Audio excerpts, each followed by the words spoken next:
Copyright was born in its first comprehensive form in England's Statute of Anne in 1710, and was an act for the encouragement of learning by giving printing and copying rights to the author and printer. Today it covers everything from books, paintings, architecture, sculpture, and other original works. The transition from analog formats to digital formats presents problems because they allow easy reproduction and dissemination of copyrighted material which can undermine the author and the publisher. The digital medium enhances a publisher's ability to both create and distribute content quickly and efficiently because publishing software makes it easy to compose and edit books, while digital presses print books easily and economically. However, due to the internet, digital distribution has become the leading issue for publishers who are worried that their printed books are being copied, scanned, and distributed illegally online. Simply lay the book into the cradle and adjust the cradle size with the adjustment levers on each side of the book.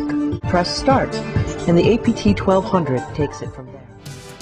Evolutions in copyright law have attempted to keep up with digital book piracy, but the debate is raging on whether it is worthwhile to punish consumers in order to maintain an outdated analog business model.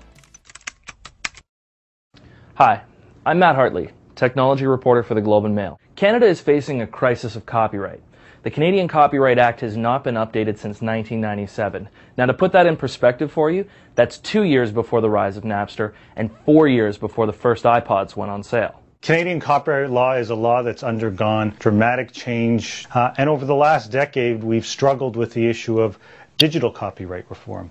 Now, I think that Canada is in a good position to put forward legislation not based on 1990s principles and the thought of what the internet and new technologies might look like, but rather put forward something that's truly forward-looking. Well, there's a strong sense that the legislation is going to look a lot like laws that were passed in the United States about 10 years ago. And the experience in the U.S. is such that it's been really negative, had big consequences, negative consequences for consumers, for privacy, even for free speech. And the fear was that's exactly what we were going to get. And you heard a lot of traditional publishers and agents and people from the traditional book world speak. I imagine there was terror in their eyes when they're looking at the Kindle. There is terror in their eyes if you're a publisher, and as you said in your intro, you were dead on. If you're a writer, you know, times are good. Yeah. You just have to learn how to market yourself. You like your Kindle because, in part, you can get any book you want right now.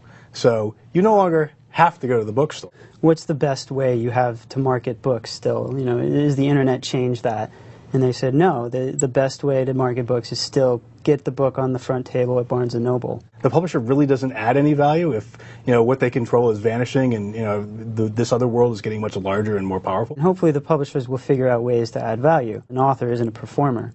So what do you think about piracy? I mean, the fact that, you know, when this sort of thing started happening in the, you know, to music and movies, you know, piracy became a huge problem. And do you think the same thing is going to happen with ebooks? I think it definitely will become a problem, but I think as long as they can recognize that people will buy stuff if it's easily available.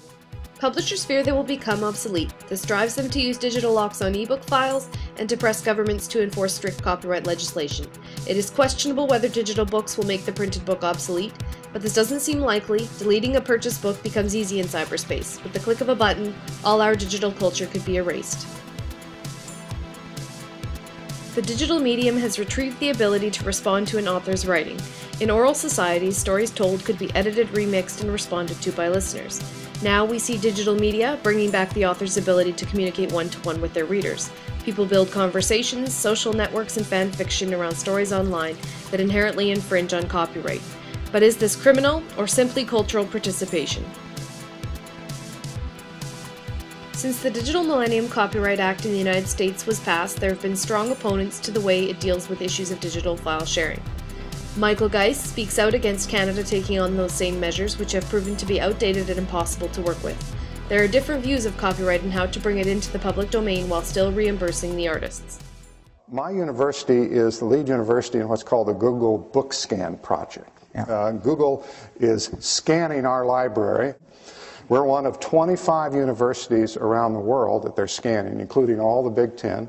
Those 25 libraries represent, if they were to scan their complete collections, about 60% of the printed material in the world today. The faculty on many of our campuses are now beginning to realize that knowledge, their teaching activities and so forth, is something that should be given away to the world as a public good.